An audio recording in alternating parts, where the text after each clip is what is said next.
I'm Michael Cumming. I'm the veterans pastor at Venture Church in Mill Creek and the president and founder of Venture Vets. I served for 4 years in the Marine Corps and then 18 years in the Army. We're here for Memorial Day, though. It's a day where we honor the legacies of those who've gone before us, who paid the ultimate sacrifice on the mantle of freedom. And in honoring those that have gone before us, I want to share a story that's very personal and life-changing for me. So in 2006, I was a fairly young believer in Christ at the time. I was a squad leader in an Army infantry unit. We deployed to Iraq. We were in the Attaluya area in the Diyala province. And I had a young soldier named Raider. And Raider was the son of a pastor in Arizona, and he wanted nothing to do with the faith that his father had tried to impart on him, and was running as hard and far the other direction as he possibly could. So me and Raider, we used to have a lot of conversations. If you've been deployed, you know that there's a lot of downtime in between the intense moments. And so we'd have a lot of conversations about our faith. And after one of those conversations, it was the first time I'd ever heard God clearly speak to me. Not in an audible voice, just in that still small voice inside my soul. And he said before we left Iraq that Raider would know him. So we fast forward a couple of months, and we had part of our sector was a place called the Jabbori Peninsula. So the Jabbori Peninsula was like the Wild West. As soon as you crossed into the peninsula, the streets would clear, and you knew you were going to get in a fight every time you were on the peninsula. And so, like clockwork, we drove onto the peninsula, and we ended up in some pretty large firefight, and Raider got shot in the chest twice. He was alive when the medevac airlifted him off the battlefield. And when we got back from the patrol, we found out he had died on the operating table at Anaconda 2 hours later. And I was just defeated. I was crushed. My faith was shaken to the core. I was just like, God, you said he would know you, and now he's gone. And I just didn't know how to deal with that. And so a couple weeks later, I had another one of my soldiers. And if you guys have ever been in a mechanized infantry unit with the Bradleys, you know soldiers have this dumb idea that they think riding the ramp of the Bradley is a fun thing. So when the ramp's closing on the Bradley, they'll put their foot on it and let it like push them in to their seat. And so he was doing that, got his foot stuck and hurt his ankle. And so we were on this small company-sized fob. We didn't have any medics on our fob. And so we had to go to Anaconda to get him cleared by the docs to start rolling out on mission with us again. And so I'm waiting for him to see the doctor at Anaconda, and this flight surgeon standing next to me in the hall. And I just start talking to this flight surgeon. Well, it turns out this was the flight surgeon who had worked on Raider when he got medevaced off the battlefield. And so I asked him, I said, is there anything I can pass on to his family? Any last words or anything that he said? And he said, yeah. He was like kind of in and out of consciousness. But every time he was awake, he just kept saying, tell Mike I know God. There's no way this flight surgeon knows my first name is Mike. You know, on our uniforms, it's just our last names. And so, like, obviously, that wrecked me. And I'm like trying to keep myself composed so I don't look like a wuss in front of this flight surgeon. And we get back to our little base, and I immediately went to the phone banks and called his dad in Arizona to tell his dad this story. And when his dad answers the phone, because we had met prior to deployment, his dad told me that the exact moment that I called him, he was in his office at the church praying and telling God he needed something more. He needed Sergeant Cumming to call him. And that was exactly when I called him and shared that story with him about his son. And so that's the moment in my life I can always look back on and know that God was real and that he was there and working behind the scenes and things I couldn't see him working in. And so Memorial Day is a day where we honor guys like Raider that have gone before us.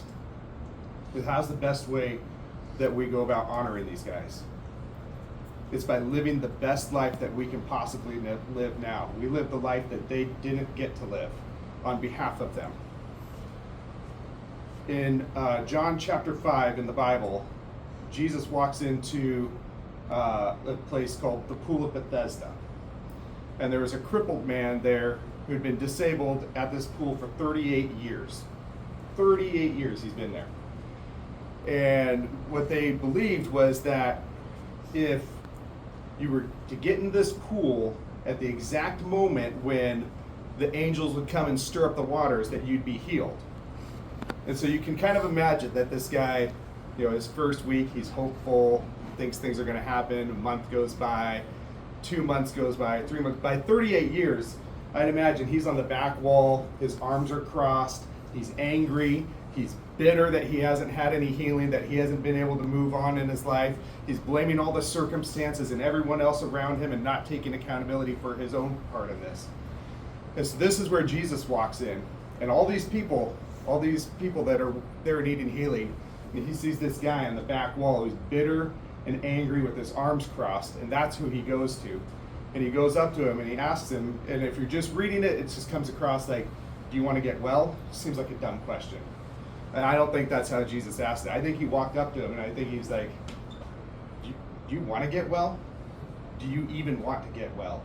Because after 38 years, you start to become comfortable with the things that are holding you back, with the traumas and the things that have happened to you in life and the hurts and the wounds. And you start to make those your identity. And even though they're not something you want to live with, it's what you know and what you've allowed yourself to be comfortable with, and it's what you've allowed to make your outlook on life, is that trauma that has happened to you. And so when Jesus walks up to him and he asks him, do you want to get well? He doesn't say yes. He makes an excuse for why he is the way he is. He said, I don't have anybody to help me get in the water when the angels come stir it up. It's everybody else's fault. He hasn't got his healing. It's not his fault. And so Jesus heals him physically, and he tells him, get up, pick up your mat, and walk. And so in ancient Israel, this was on what they called the Sabbath, their holy day. It was unlawful for him to be carrying something as far as the religious leaders at the time were concerned. And so they see him walking with his mat, healed, and they're like, hey, what are you doing carrying your mat? He doesn't talk about the healing or anything. He's like, that guy over there that healed me told me to pick it up. He makes another excuse. He still has that bitter outlook on life.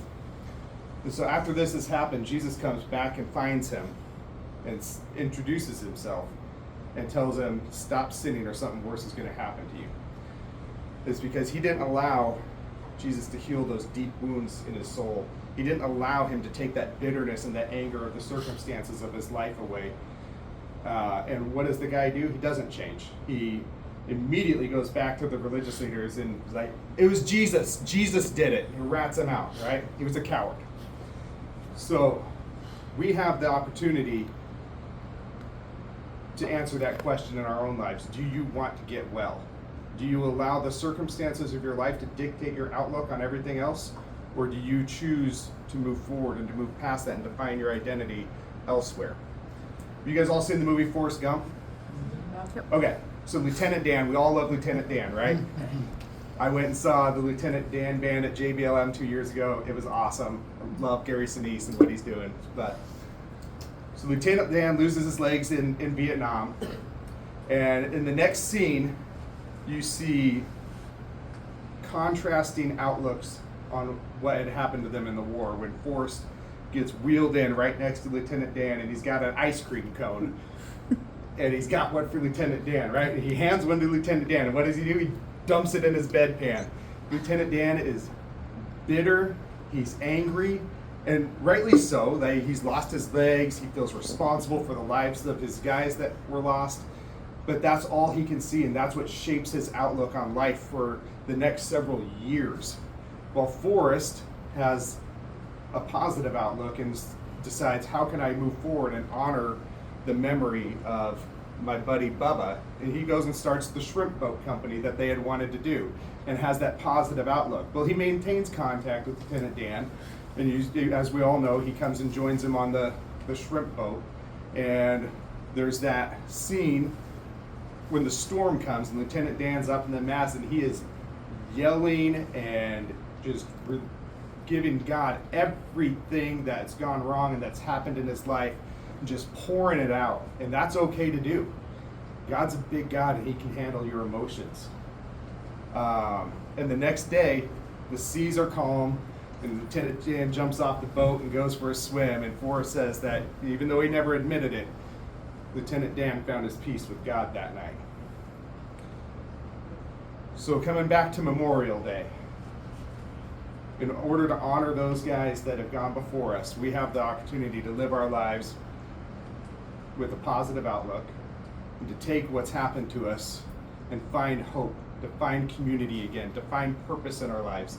That's the whole reason Venture Vets exists, is we walk that journey with veterans to help them find community, hope, and purpose through the foundations of faith so that they can live that best life that they can possibly live now.